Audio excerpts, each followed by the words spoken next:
Greetings, people of the internet, and welcome back to the channel. Today I thought I'd get into something I've been putting off for quite a while, this Technics RS-M245X tape deck.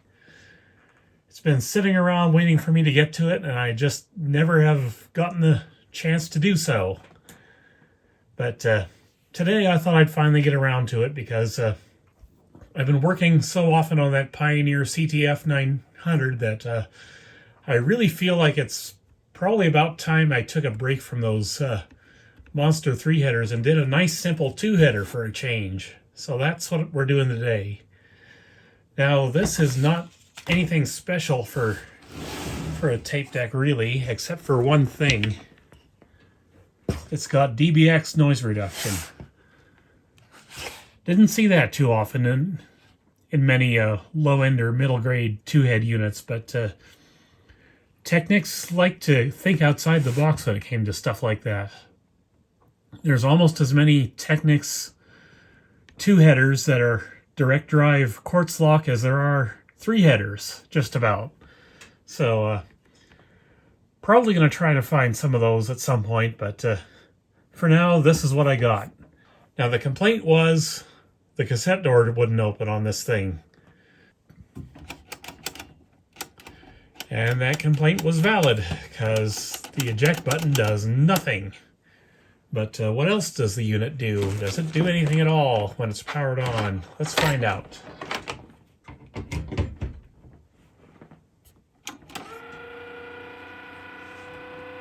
Well, it makes a lot of noise. It's trying to play right now, somehow. We've got the counter advancing.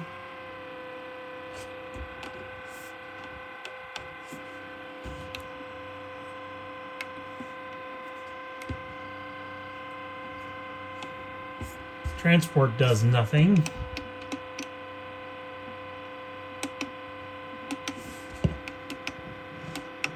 Not sure what all these buttons are intended to do, but whatever. It's just strange that the counter's advancing and we've got this noise coming from it, but yeah, at first glance it looks like there's something registering on the level meters, but not really. You'll have to excuse me if I sound a little weird today. I bit the underside of my tongue somehow on supper last night and still trying to figure out how that happened, but the upshot of that is that I'm kind of talking a little funny today, but whatever. Okay, on the back panel we've got the microphone inputs for some reason. I guess they didn't want to clutter up the front panel with that stuff. Line in, line out, remote control.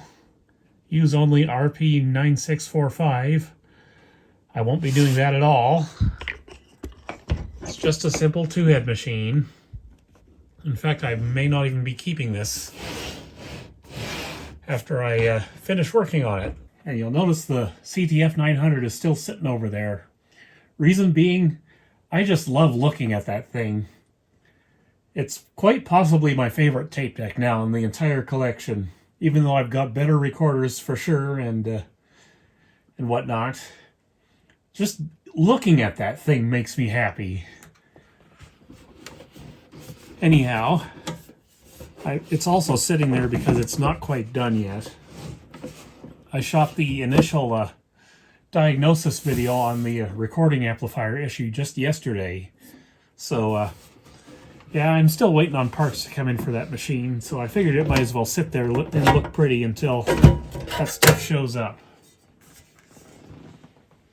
So let's find out what's going on with this guy.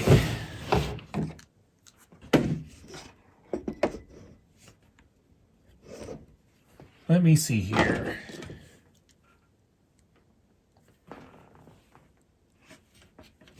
Why does it not eject, first of all?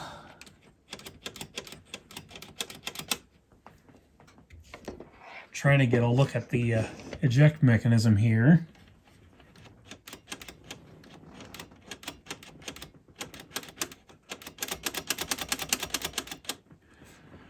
I'm guessing we probably have a broken belt here somewhere. But let me just power it up and we'll see what happens.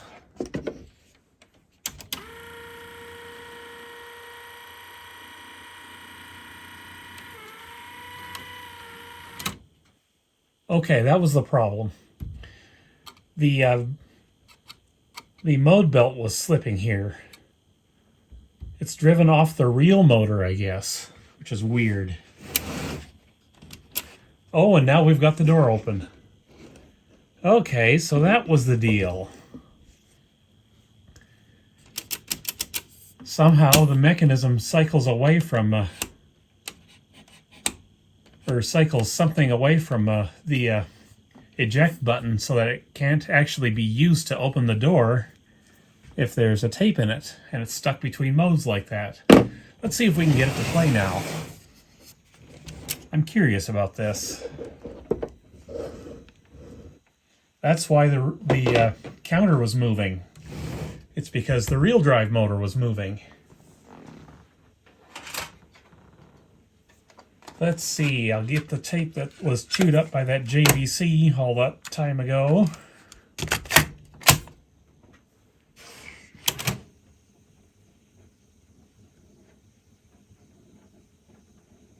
Okay, it goes into play mode, but there's nothing on the display. It's detected the tape properly, so that's something. It shows that the tape is moving in there, but there is no audio whatsoever. There might be a lot wrong with this.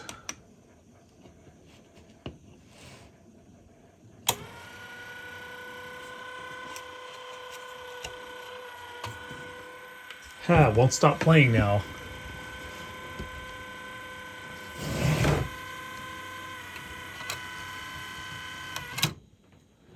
All right, there we go. I got it to shut off.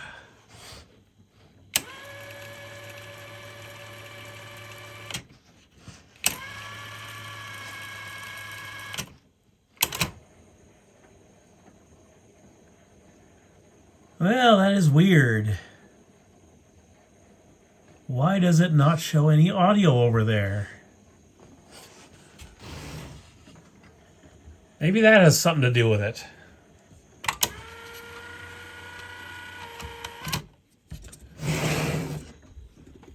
Somebody has been inside of this thing.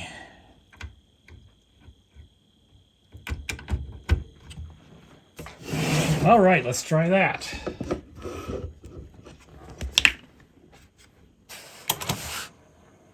Yeah, there we go. Just one disconnected connector. So it looks like what I'm basically looking at here is the usual transport service. I don't know how far I'll go into this unit, but yeah, it appears that's the only issue. Is we've got slipping belts in there, and we had a connector disconnected for some cotton picking reason.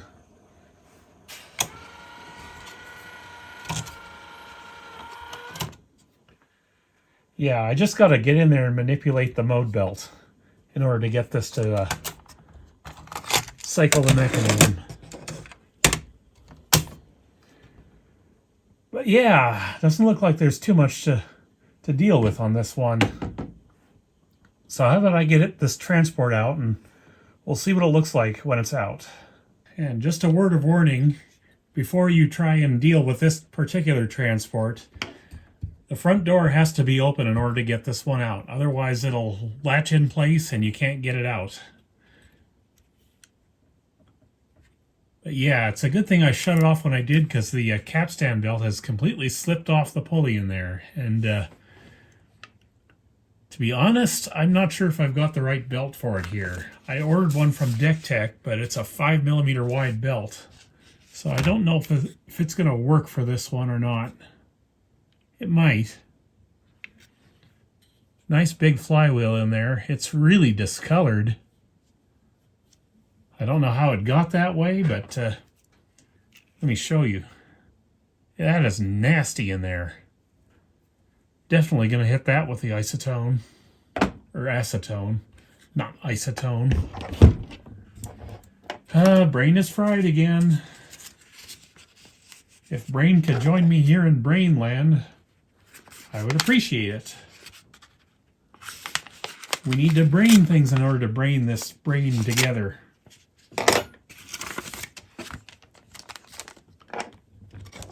Yeah, I don't know. The 5mm belt might work. If it does, I'll put it in there. Now, the other thing I wanted to point out is this being a Technics deck, they've made it real easy to tell on the housing which screws do what. Anything marked with an M is for the mechanism. So one screw there, one there, one there, one there, and one there. 5 screws total. Easy peasy. And I love working on this company's cassette decks, just because they have the best service information known to man, and it's always been like that. Now it looks like there's a micro lamp in here. That would be for the illuminating the little cassette well light back there. I wasn't paying attention. I don't know if that works or not, but I'm seeing something I really don't like to see. These stupid leaf switches. These get dirty and you have to clean them, and sometimes you can't clean them with these plastic covers on. But watch out, because when you try to take these plastic covers off, they break the little pins that hold them in place. So, yeah, I just hope I can clean them well enough as is. But yeah, it looks like this is going to be lots of fun to get into and get access to this belt back here, the one that's slipping. But I suppose we ought to get started. And oh yeah, by the way, these are these types of connectors back here. Just bare wire goes into them. You just pry the gates up and out they come. And it's the same thing with this connector up here.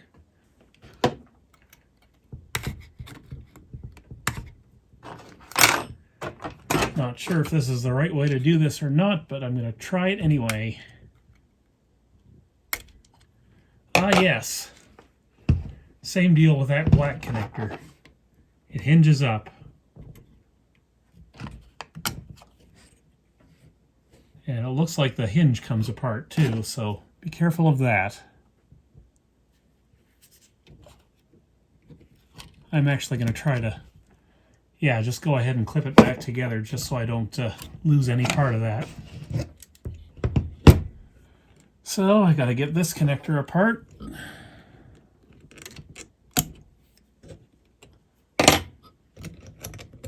Unplug the 2 bare wires, or 4 bare wires as it were. And now I can take this entire board off. And I'm thinking I'm probably going to have to.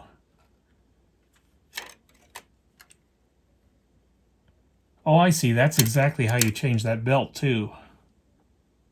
I think. I might actually be able to sneak a new belt on there with this out of the way. And the real drive motor has to come off as well with that board. So in order to get that out, I have to remove the capstan motor.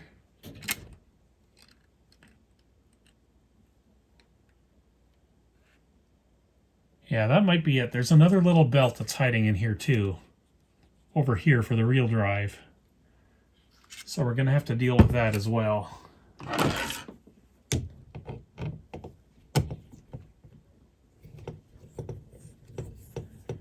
$1983 is the date on this motor. December 1983. My youngest sister is, about 2 months older than this unit is. Okay, this screw is shorter, remember that. It goes into the plastic over here, and this one's longer. It just goes down in here. So let me get this other belt off.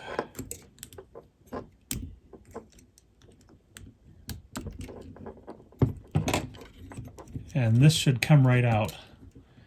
after I get these wires out of this little slit here.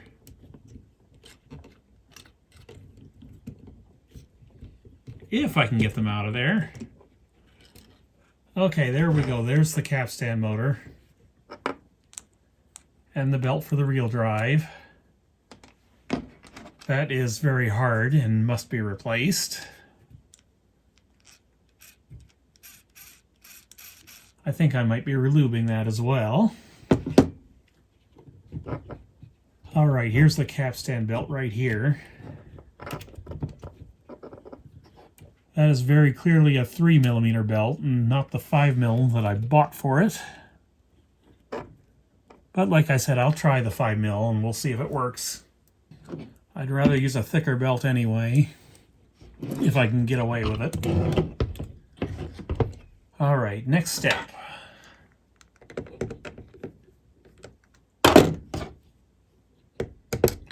Start pulling this reel drive stuff off. Yeah, I'm just going to desolder these two pins. Just so I can pull this board right off, because I don't have good access to this screw otherwise. And I should be checking to see what happens if I just take that out. There's the belt directly underneath there, of course.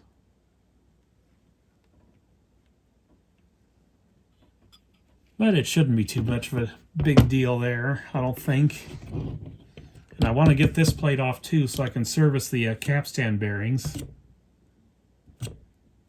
They need doing. This isn't moving as freely as I would hope it, or as I would like it to. Okay, now I'm going to go like this. I'm going to take that one weird screw and I'm going to put it back in here so I know where it goes. There are far too many strange shaped screws in here.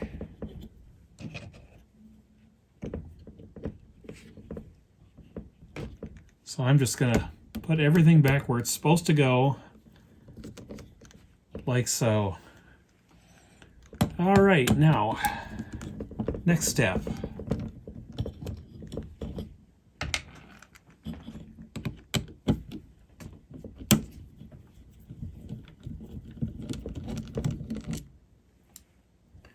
And again, two different screws.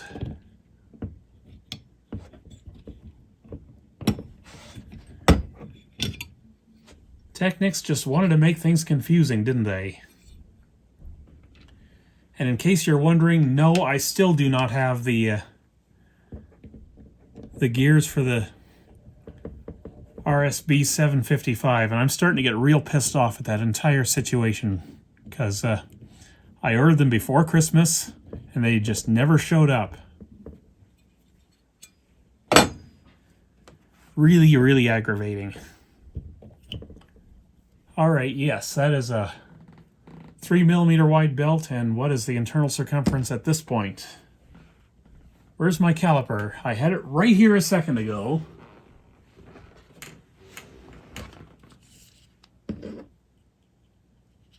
Alright.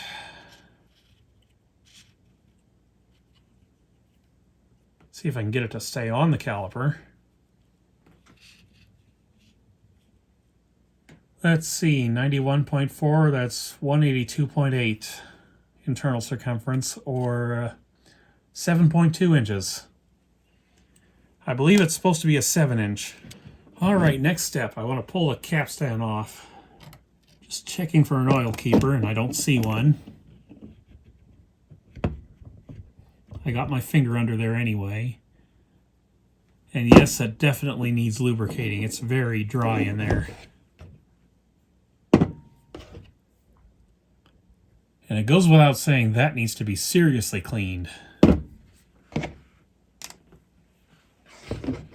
But yeah, it doesn't look like there's anything too special going on here. Should be fairly easy for me to at least do some regreasing. I don't know if I'll do as thorough a job as I've been doing on the expensive stuff, but who knows? I'll probably change my mind on that. Alright, let's find out exactly how difficult it is to change the mode belt on one of these things.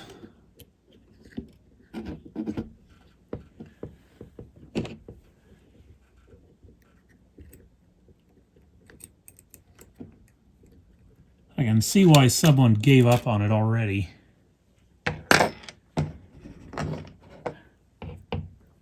Just had another 2 screws of different types here. Just trying to keep them all straight is irritating me. I'll just leave that one out. I know where that one goes. So yeah, here's the real drive motor right here.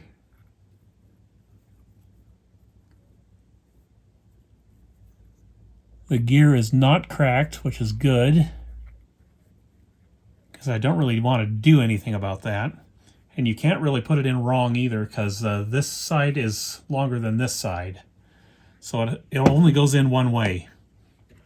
Now, as far as this belt goes,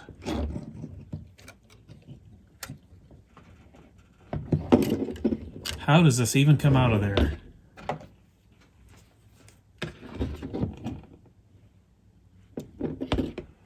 You have to take this solenoid off.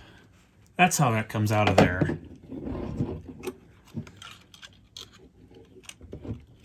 At the very least. I think even more has to come apart too, if I'm being honest. I think all this has to come off. Oh, isn't that just terrific?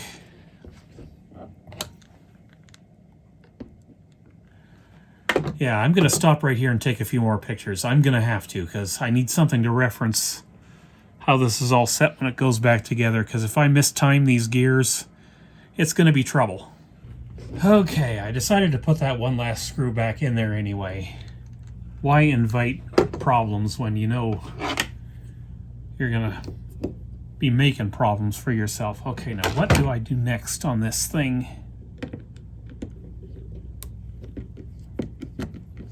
Now there is a spring attached to this, so could be I'm in for a world of trouble right now. Oh no, it's fine. The spring just connects to that, which in turn goes on this pin here. So I'm going to set that out of the way. Probably re-grease that stuff while I'm in here, because that's what it takes to get all this apart. Now, can I change this belt already?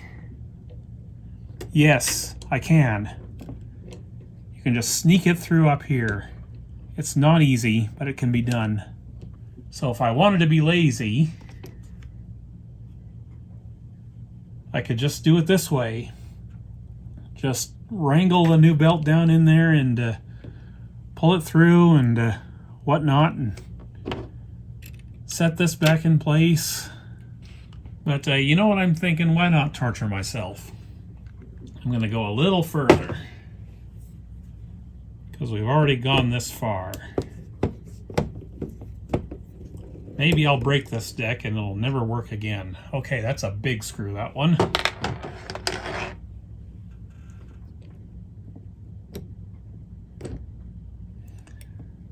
Okay, off with that spring, and we'll set that aside.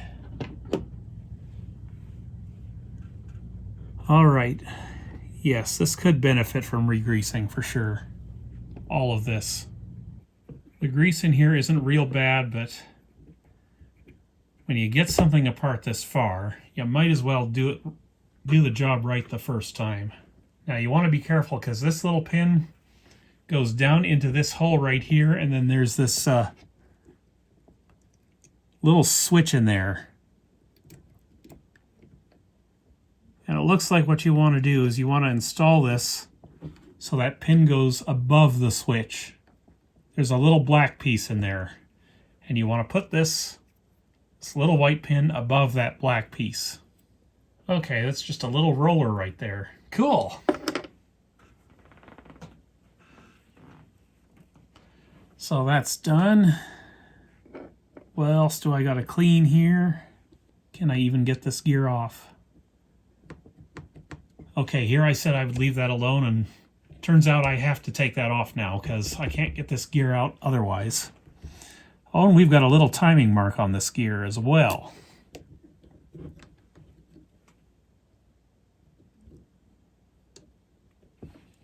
So a little hole in there. So let me try and figure this out. I'm not exactly sure what the hole corresponds to, but I did take pictures, so I'm not going to worry about it. I think what the hole corresponds to is, I'll show you right there. You can sort of see through it. And there's this little teeny tiny screw down in there and a hole that corresponds to the one in the gear. So I believe that's how that goes. So this looks to be a split washer. If I can see where it's split, I can even get it off. Oh, I see. That's not a split washer. That is a traditional washer. Because of course it is. Make things hard. Go ahead. I don't mind at all. All right, it's off.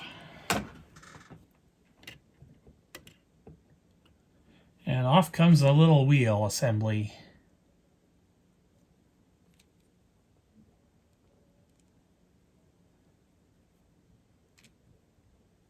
And it's a little spring on top that's there for some reason. Anyhow, I'll clean that up as well. Might as well. We are in here. We're doing it anyway. Yes, it's a good thing I took note of where that little hole goes. And yes, this is well greased, and it's going to be well re-greased. Looks like there's a little doohickey down in there. I don't know what that's for. I have no plans on worrying about it right now. And if you're asking why I do this, fiddle around with all these old tape decks, well, it's because it makes me happy for some strange, weird, never to be explained reason. Cassettes were my life in the 80s. And for some reason, it just makes my inner child happy to play around with this stuff. And considering some of the stuff my inner child went through back in the 80s, I'm quite happy to keep him happy. I'm 50 years old. I don't have to answer to anybody. If I want to fiddle around with old audio gear, I can do that. It's legal. At least it better be legal, because I'm not going to stop doing it either way.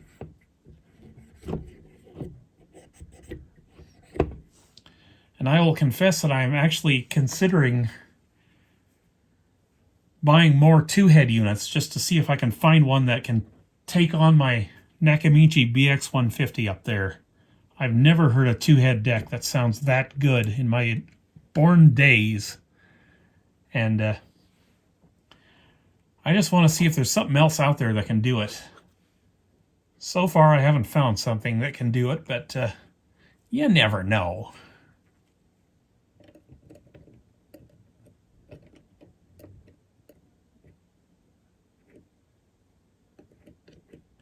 Whoops, that's a bit too much.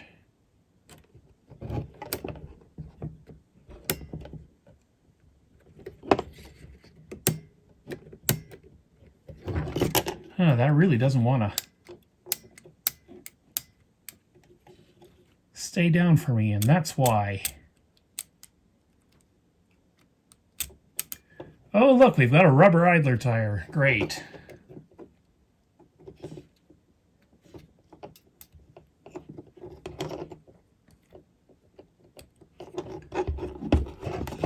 Okay, so that's how that works. Basically going to have to hold that in place in order for me to get this other gear back in.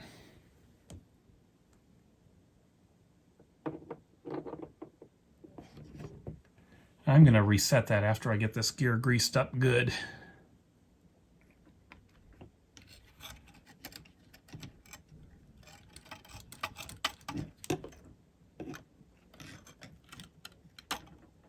All right, that is seemingly in place.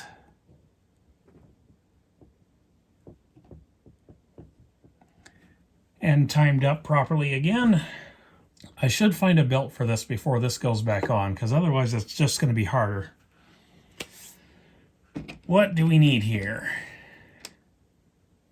Let's measure the old one first.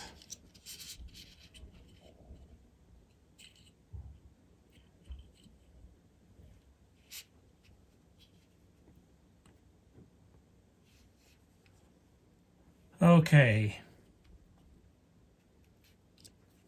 We're not getting a good stretch on this because the belt is hard, but it's 3.07 inches. Figure 78 millimeters times 2, that is what?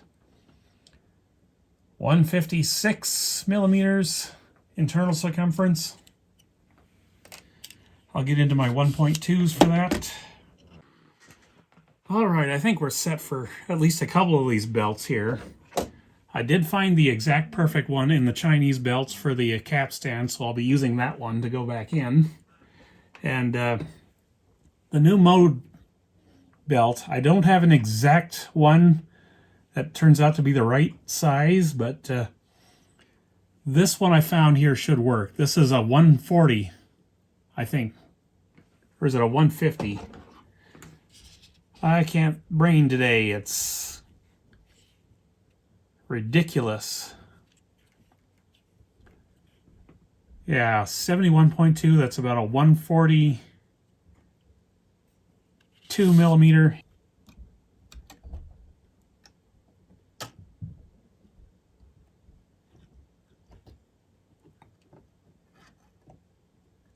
So I'll just set it in there like that for the time being.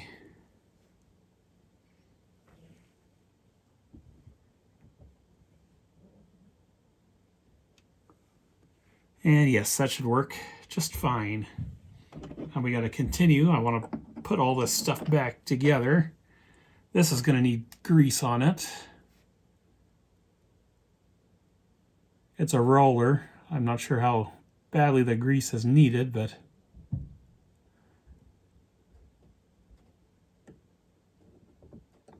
might as well put it in. So I'll just spread it around a little bit, and then we'll let the action of that roller riding through here spread around the rest of the grease. That should do the job. Actually, while I'm at it, put a little moly coat on that pin as well. And I'm going to put a little moly coat up in here as well. Not sure it's really called for. Believe it or not, the Technics service manual is so complete that it tells you exactly where they want you to even grease things, but I didn't pay attention to that part because why would I? I'm crazy. So we got to get this guy back in there too. And I need to moly coat this. That might be a little much, but won't hurt anything there. They really did not make servicing a priority with this thing, did they? Oh, and I forgot to install that washer. I got to do that in a second here. What washer? Well, that washer. The one I'm talking about but not pointing out. This washer. I'll get it in a second. Don't worry. Now this is going to be fun. The pulley surface in this motor is directly behind this large black plastic piece. And there is a felt clutch in here, so you got to worry about that as well. I'm just glad this gear is not broken. Now how do I do this? Let's try to hook it with a dental pick, I guess. This is how I do this. Again, not the easiest thing I've ever done here.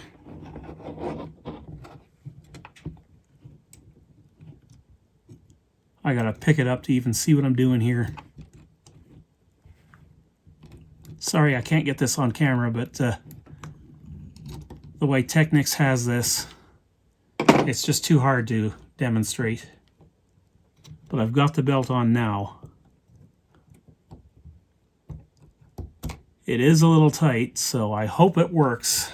If it doesn't, I get to do this all over again, which, quite frankly, is going to suck. But as tight as it is, it's not going to slip anytime soon. I'll tell you what. And yes, I'm getting to that washer. Right now. This is like those irritating Sony washers that don't have a split in them.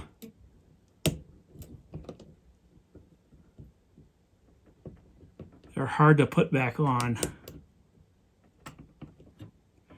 Time to break out the pen trick, if I can find one. I don't see one anywhere in my immediate vicinity, so I'm not going to do that, I guess. What you can do sometimes with these little washers is you can press them down with a pen that has the ink cartridge removed.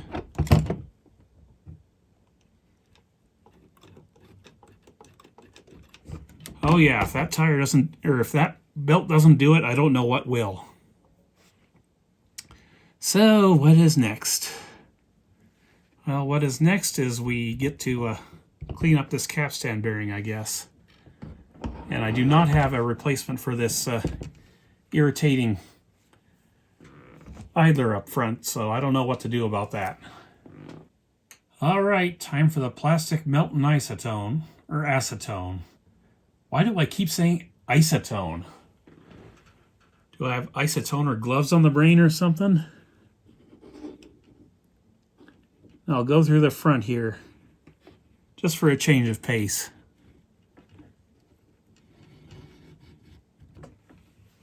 Okay, that's all the cleaning I want to do with that. I don't know why I'm going through the trouble of doing it for this deck, but I might as well do the Autel 456 for the capstan oil as well. But I have to let that dry first, so before I do that, I need to find a belt for this. Fortunately, my belts are still out, so I can hopefully find one. Alright, so it turns out I don't have an actual appropriate belt for this one. This is a 1.6 millimeter wide belt. I've got a 1.2 that might work, and I've got a 2 millimeter that might work.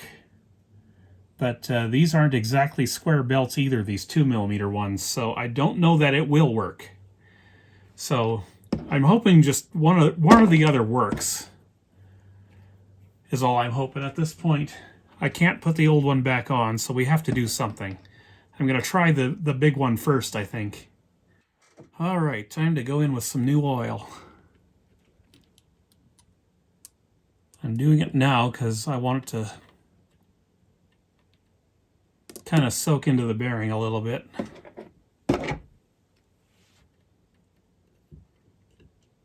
While I go cleaning up the capstan and flywheel.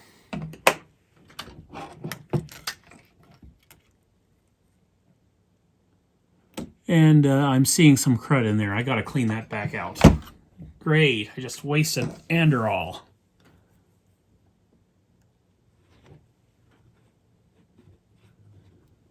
I'll just chase it dry like this. And I'll reapply my Autel. Okay, it's clear now. Good.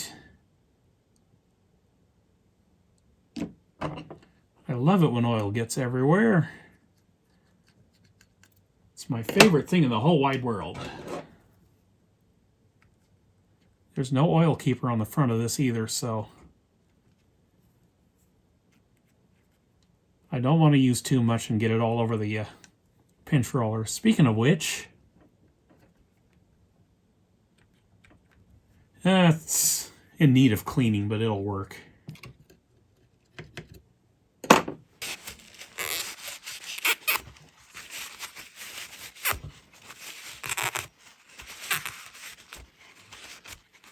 Just because it's a two-header doesn't mean we can't be thorough. For now, I gotta break out the acetone one more time, because I gotta clean this thing.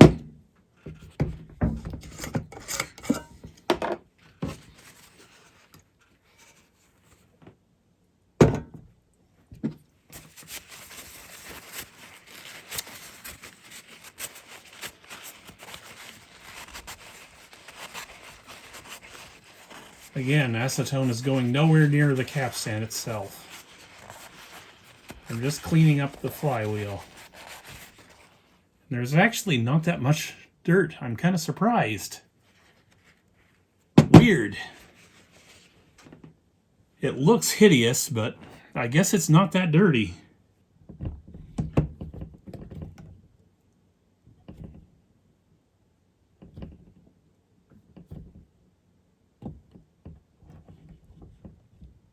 It's moving well, but I'm going to put one more drop of Androl on anyway.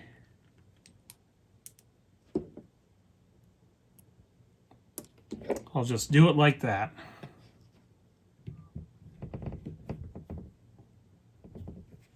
All right, that should do it. Theoretically, anyway. Now, thrust bearing. Clean this up.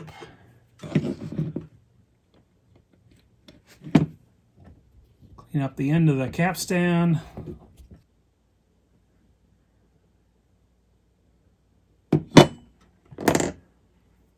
All right, now.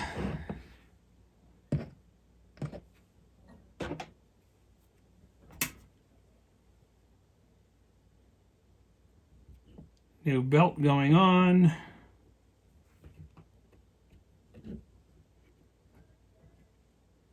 Trying to keep it away from all the grease. And I didn't service this shaft, did I? It needs doing. Well, I guess better late than never. Oh yeah, this needed doing.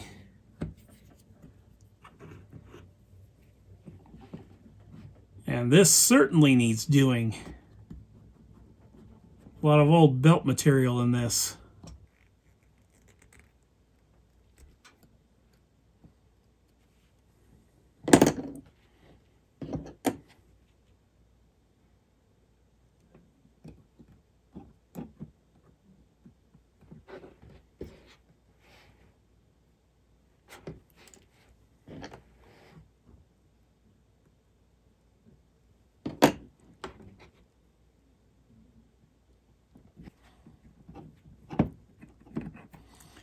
Excellent. Now we'll try the 2mm belt. See where that gets us. I'm kind of thinking this is not going to work. It's simply too big.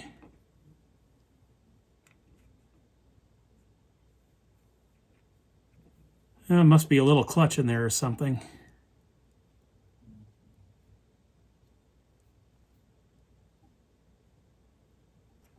It actually might be too loose on there. Let me try the 1.2.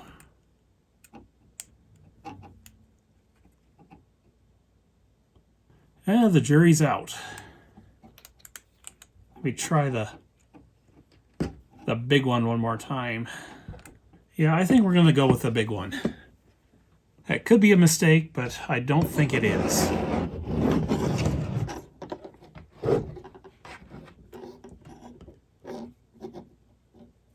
Now the trick is getting this thing back over the pulley so I can set things up again.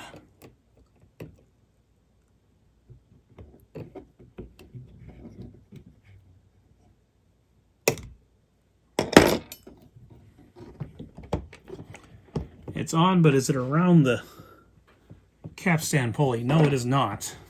But it is now. And yeah, this is a 4mm belt, and it's riding just about perfect. I mean, it's still a Chinese belt, so it's kind of wandering on the pulley, but that's fine. I did not intend this deck specifically to tackle the Nakamichi. It's just I wanted to play with it because it had DBX on it. Alright, we should be about done with the back part of this. I just got to put this plate back on somehow. Of course, if I take the screws out first, it'll help a lot, won't it? Yeah, I don't think this is going to have the world's best wow and flutter. Not a chance. but it doesn't have to. It should still be okay, mind you.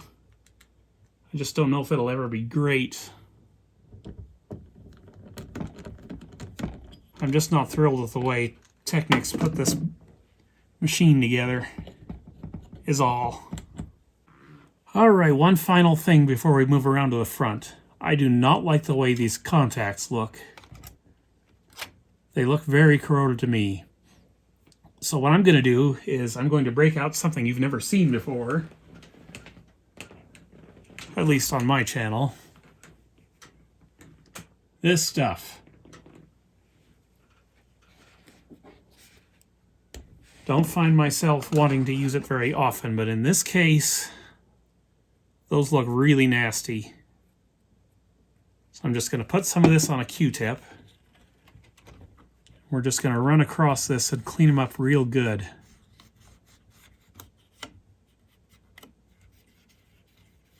Check that out. See the difference? Big, big difference. And it's just nasty on the edge of that Q-tip. I'm actually going to reapply to the other side of the Q-tip to do the other side of the ribbon cable. It's that bad.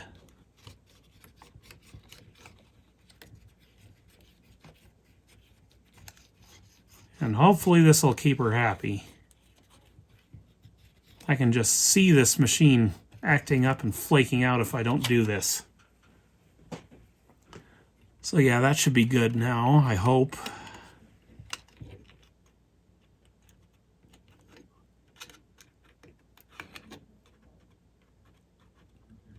Alright, contacts are lined up. I'll just snap that down. And that should be it for that part.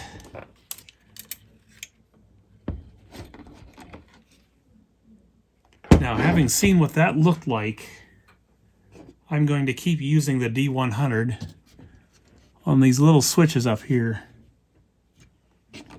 Now, there's this little section. See if I can show you here. These switches are a big problem in Technics and Panasonic cassette mechanisms. I had a real hard time with the Panasonic DT901 because it was full of these switches and they were all bad, and I had to get these plastic housings off and they all broke. So I had to epoxy them back on, but you can get contact cleaner in there. Just on the very top there, there's a little opening and you can get to the contacts through there. So that's what I'm going to do now, is I'm going to use the D100L through there, I hope, to hopefully get in there and clean that switch. And I'm just going to do this the way I usually do it for the contact cleaner spray. Just actuate the switch a bunch of times. Same thing with those two. And hopefully that keeps those happy. Okay, I need to put some grease in there. I'm going to skip the reel tables. I don't even want to deal with those right now. They feel all right. There's your reel drive pinion right there. How bad is the idler? Idler's got some life left in it, so I'm not going to worry about that now. What I am going to worry about is where the heck I put my distilled water so I can clean it. I've pretty much stopped trying to clean these idlers with sandpaper or whatnot, because by the time they get to the point where sandpaper is effective, they need to be replaced. Absolutely. And yeah, that idler's in decent shape. But while I'm at it, I'm going to give the pinch roller a twice over. I'm going to go at it once with isopropyl alcohol because it's honestly bad enough that it needs to be stronger than distilled water, and then I'll go back with the distilled water afterwards.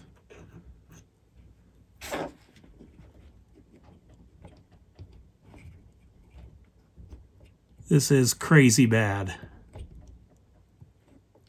Crazy dirty.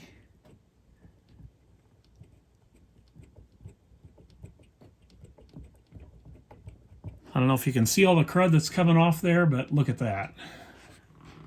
It's nasty. Yeah, this pinch roller is not bad. It's just extremely dirty.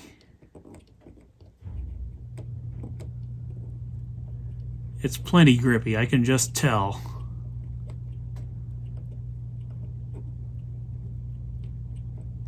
And considering this might end up at the thrift store as a donation in Swift Current, I want to be sure it plays for its next owner, whoever that might be.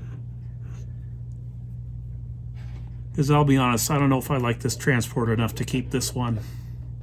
Alright, we got to clean off some greasing surfaces here, including this arm here for the idler.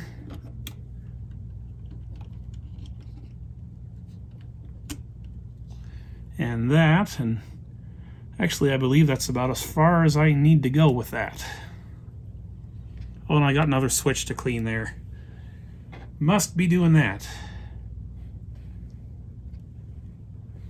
I don't know if it's bad enough to use the D100 or not, but what the heck.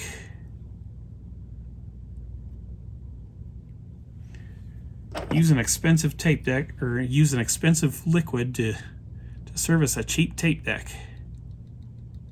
That's how that works, right?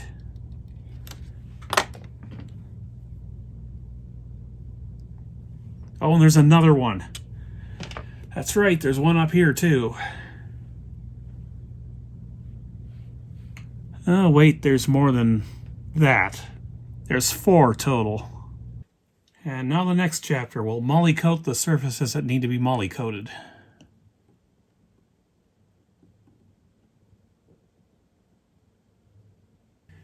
That should do it, I think. Alright, so I ran into a little bit of a gotcha while I was putting this back in that I need to make you aware of. You see that gray wire down in there? And you see how I've got it running? I don't know if you can see too well. I'm trying to put this flashlight in so you can see. Okay, that kind of works. But you can see I've got it running down in here, above this bracket right here. And then there's this little notch in the bottom of the transport where that's supposed to run. And it's real hard to get that lined up, but it can be done. I had to use a dental pick to do it, but yeah, it is in there. And it should be ready to screw down now. I just wanted to make you aware of that in case you've got one of these machines and you're trying to work on it and you need to know how that wire goes. That's exactly how that wire goes. Okay, I believe that's the, yeah, that's the normal bias light there.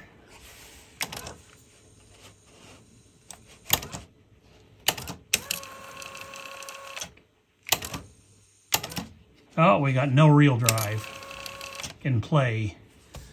What's happening with that? Well, let's check my little belt there, and we'll see what happens with that. I wondered if maybe that was too loose.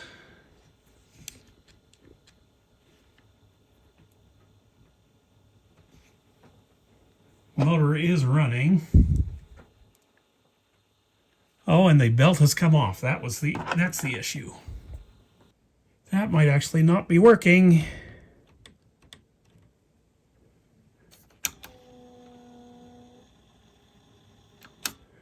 Yeah, that belt does not work. I have to get back in there and I have to find another better belt for that. All right, take 2. Does it work now? Well, it might if I plug it in first.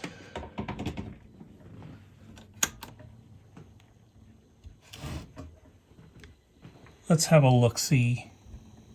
It does appear to be working.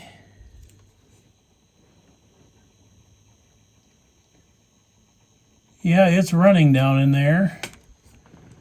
Let's see if we've got real drive now for take-up. Yes, we do.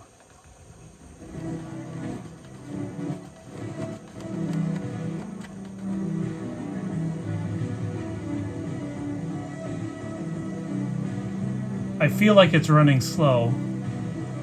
So I'll probably dial in the speed later at some point. I probably won't do it in this video because I don't want to show you how high the wow and flutter is going to be on this thing now.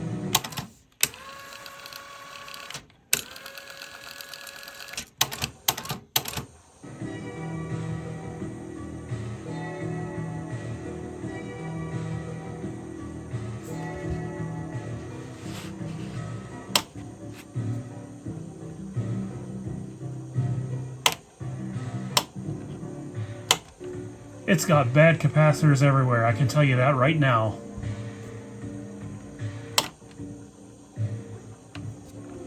DBX sounds absolutely horrid.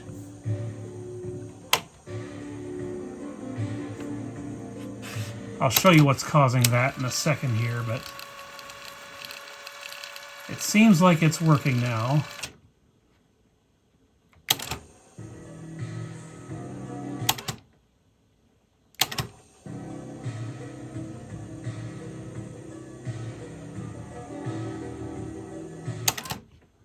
Yeah, the transport is working now. That's good to see, but why did the DBX sound so bad? Well, take a look at this. See all of these purple capacitors? These are garbage. Absolute, utter trash. Actually, I think I'm going to have to retract my statement a little bit there. It's mainly just the light purple ones that go really bad on these units. Not so much the ones I'm kind of gesturing to right now. It's just mainly the light purple ones. So yeah, this needs a full recap yet. I don't think I'm going to be doing that. Instead, I will get it working as best I can and then probably donate it, because having seen what the transport in this thing is like, I just don't see myself keeping it, but at least we got it working. I'll dial in the speed up here, probably, and then I'll ship it off to the thrift store for donation. Somebody might as well get some use out of it for as long as these capacitors still have some life in them, but yeah, I don't think I want to keep this. Even if it's got DBX. I might change my mind on that, who knows, but if I change my mind, then I have to recap everything, and I have to realign everything, and I just don't see that happening. Alright, so I thought I was done with this video, but I needed to show you just the level of fresh hell I had to go through to get at these controls to clean them. Basically, you got to pull this board out. All you got to do is take this one screw out here, and then it'll kind of wiggle out from this bracket over here, and then you got to get these two screws out on either side of this bracket here, and then these controls can be removed for cleaning. That's the only way I could see that was relatively straightforward to do it. Otherwise, I'm not exactly sure how this front panel comes off, so yeah, not fun. So, one last segment on this Technics RS-M245X before I put this video in the can and try to do some editing, finally. I made one big mistake with this deck. Nothing to do with what you saw in the video. Nothing to do with the transport whatsoever. No, my mistake was I connected this to the home theater and listened to it through the good audio system. Big mistake, guys. This thing sounded amazing for about 5 minutes. And then I heard a couple of pops in the audio, and it lost all of the treble. And folks, that is exactly what it sounds like when your capacitors start failing in real time. So, I got to thinking about it, and I realized something. I can't let this go to a thrift store this way. If it does, it's going to work fine for maybe an hour or two for the new owner, and then those caps are going to start puking their guts all over the place inside the board. It'll fry itself, and it'll be off to a landfill shortly after. So I can't let it leave this house in its current state. Either I have to recap it, or I have to use it for parts. And I'll be damned if I'm not seriously thinking about the recap now. Here, let me show you something real quick. This is my current stockpile of Nikon Muse parts. They're not all in here. Well, actually, I guess they are. Well, most of them. The ones I have are in here.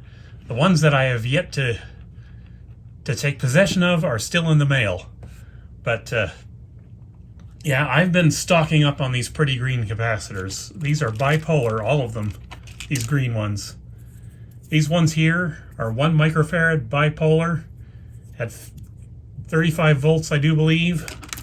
And I have over 100 of those because they went end of life and I decided I was going to just stockpile them. So yeah, those are 1 microfarad. These are 1 microfarad. I've got them all over the place here.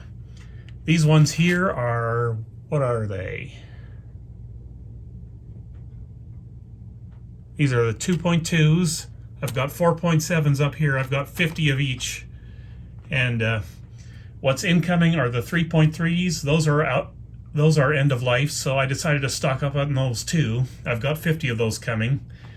And I've got 10 microfarad and 22 microfarad also coming in the bipolar caps. And what I was kind of thinking about doing with the RS-M245 was I was thinking of recapping every single thing in the audio chain to the bipolar stuff. I wanted to see exactly what that did for the sound. And I'm kind of thinking about doing the same thing for the RS-M245X now too, since I know it needs the capacitors. And like I said, I can't let it leave the house without them because otherwise it's going to fail and bring misery to new owner. So you guys are going to have to let me know what you think about that. I've got a bunch of the fine gold stuff here too, but not nearly as much. And I've got these pretty blue ones up here yet too. But yeah, for the most part, I'm stocking up on the green stuff. Because that's what I think I'll be doing the most of, is replacing the traditional polar caps with bipolar. So yeah, let me know what you think about this whole idea of mine. Do you want to see the 245X recapped or not? Here's what I'm thinking. That damn thing sounds way too good to let it end this way for that machine. So I'm kind of thinking of doing it, but you guys let me know. There is another issue with the transport in that machine. It will not do the music search in reverse. It somehow can't spin the reel drive fast enough to do it. Not exactly sure what's going on there. Probably an issue with the clutch and the gear-driven idler in there, but that's not a big deal. I don't care if that works. Everything else does work on the transport. It's got 0.16% or 0.17% wow and flutter, which isn't great, but it's tolerable. But yeah, just let me know. Anyway, see you guys the next time. Take care.